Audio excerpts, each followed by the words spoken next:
नित्या की शादी को लगभग 1 साल भी नहीं हुए थे और उसका तलाक हो गया। नित्या के घर वालों ने जबरदस्ती नित्या की शादी करवा दी थी।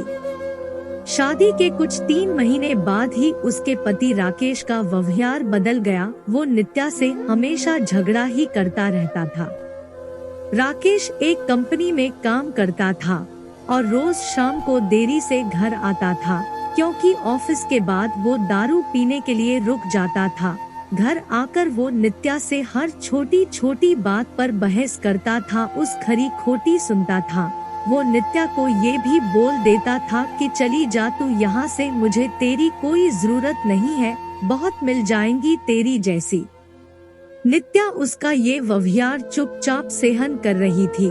उसने अपने घर पर भी इसके बारे में कुछ नहीं बताया था। वो अपने घर वालों से नाराज थी। उन्होंने जबरदस्ती उसकी शादी जो करवाई थी। नित्या अविनाश से प्यार करती थी और जब ये बात नित्या के घर वालों को पता चली तो उन्होंने जबरदस्ती उसकी शादी करवा दी। अविनाश उस वक्त कुछ नहीं कर पाया, क्योंकि नित्या के पापा ने अविनाश के खिलाफ पुलिस कंप्लेंट कर दिया था कि वो नित्या को परेशान करता है और इसी कारण वो कुछ दिनों के लिए जेल में था। ये सब के बारे में नित्या को नहीं पता था। नित्या अपनी शादीशुदा जिंदगी में बहुत परेशान थी। कुछ महीने ऐसा ही चलता रहा। राकेश थोड़ा भी नहीं बदला था। फिर नित्या ने सोचा कि अब वो और उस रिश्ते में नहीं रह सकती और उसने राकेश से तलाक लेना का फैसला कर लिया और फिर उनका तलाक हो गया। तलाक के बाद नित्या ने अपने मम्मी पापा को सब कुछ बता दिया और उन्होंने नित्या को बहुत डांटा कि क्या हो गया था ऐसा कि तलाक ले लिया, अब क्या करेगी, कहाँ जाएगी, कौन करेगा इससे शादी। ये सब सुनकर नित्या ने उनके साथ रहने से इनकार कर दिया। वो एक छोटी सी कंपनी में काम करने लगी और कंपनी द्वारा दिए गए घर में रहती थी। उसे कभी कभी अविनाश की बहुत याद आती थी, लेकिन उसने अविनाश से कभी संपर्क करने की कोशिश नहीं किया। वो सोचती थी कि अब उसे किसी पर बोझ नहीं बनना। वो अपने पैरों पर खड़ा होना चाहती थी। वो अपना पूरा समय अपने काम को देती थी। उसका काम इतना अच्छा था कि 4 महीनों में ही उसका प्रमोशन हो गया और वो अपने डिपार्टमेंट की हेड बन गई। प्रमोशन के 1 महीने बाद उसे उसकी कंपनी के तरफ से एक मीटिंग अटेंड करने के लिए विदेश जाने का अवसर मिला। नित्या अपने काम में बहुत तरक्की कर रही थी। अब उसके मम्मी पापा को भी नित्या पर बहुत फक्र महसूस हो रहा था। अब वो पछताते थे कि उन्होंने उसकी शादी गलत घर में कर दिया था। नित्या विदेश जाने की बात से बहुत खुश थी। 4 दिन बाद की उसकी टिकट थी। उसे कुछ खरीदारी भी करनी थी। फिर वो अपने ऑफिस के पास एक मॉल में गई। उसे कपड़े और कुछ मेकअप का सामान लेना था। वो मॉल में घूम रही थी, कपड़े देख रही थी, तभी किसी ने पीछे से उसके कंधे पर हाथ रखा। वो पीछे मुड़ी देखने के लिए और वो बिल्कुल अपने आँखों पर विश्वास नहीं कर पा रही थी। वो इंसान और कोई नहीं अविनाश था। नित्या उसे देखती रह गई। उस समझ नहीं आया कि वो अविनाश से क्या बात करे। अविनाश नित्या को देखकर बहुत खुश हुआ। दोनों के आंखों में आंसू के साथ खुशी भी थी। अविनाश ने पूछा, तुम यहाँ अपने पति के साथ हो क्या? नित्या उससे नजरें चुराते हुए बोली, नहीं। अविनाश ने पूछा, कैसी हो? नित्या उससे बात नहीं करना चाहती थी। वो नहीं चाहती थी कि अविनाश को पता चले कि उसका तलाक हो गया है और अब वो अकेले रहती है। अविनाश उससे पूछे जा रहा था। उसने बोला, कुछ बोलो। नित्या वहाँ से जाने लगी। उसने अविनाश को बोला कि मुझे तुमसे कोई बात नहीं करनी, तुम चले जाओ। अविनाश उसके पीछे पीछे जाने लगा। उसने कहा, मेरी बात तो सुन लो एक बार। फिर भी नित्या नहीं रुकी। फिर अविनाश ने कहा, तुम्हें मेरी कसम है, बस एक बार रुक के मेरी बात सुन लो। फिर नित्या क्या करती? आखिर उसके दिल में अभी भी अविनाश के लिए प्यार था, तो वो रुक गई। फिर अविनाश ने कहा कि कहीं बैठकर बात करते हैं। फिर वो दोनों मॉल के एक रेस्टोरेंट में गए। अविनाश ने उससे पूछा कैसी हो, वो बोली ठीक हूँ। अविनाश ने उसके पति के बारे में पूछा कि वो कैसा है, तुम्हारा ध्यान रखता है ना। नित्या चुप थी। अविनाश ने बोला क्या हुआ, तुम चुप क्यों हो, कुछ बोलो, तुम्हें कोई परेशानी तो नहीं है ना। नित्या बोली मेरा तलाक हो गया है।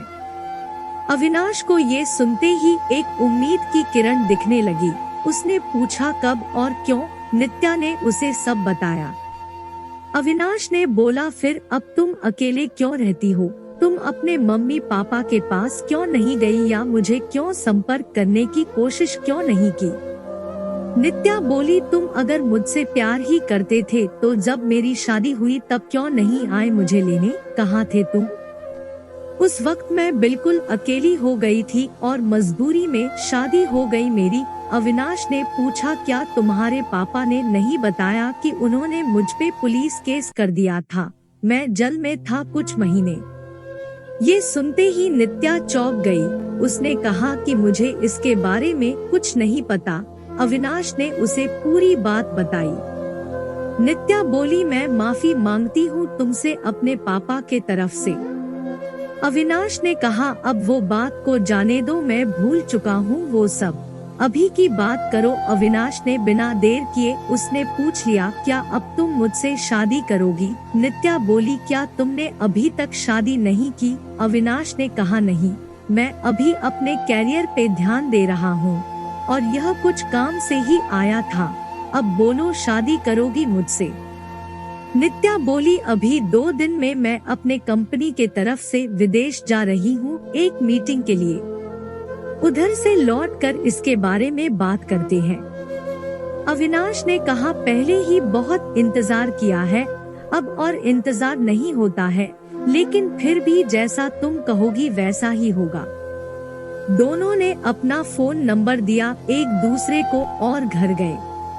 अविनाश उसे रोज फोन करके उसका हाल चाल पूछता रहता था।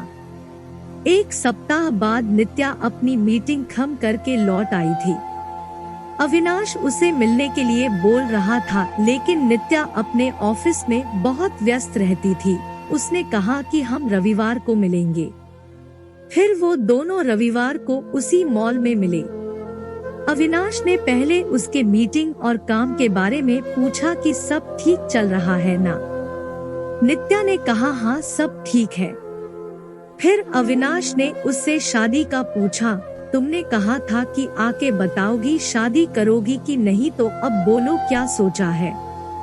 नित्या तो अविनाश से प्यार करती ही थी और अब उसे मौका मिला था अपने प्यार के साथ पूरी जिंदगी बिताने का। उसने हाँ कह दिया। दोनों बहुत खुश थे।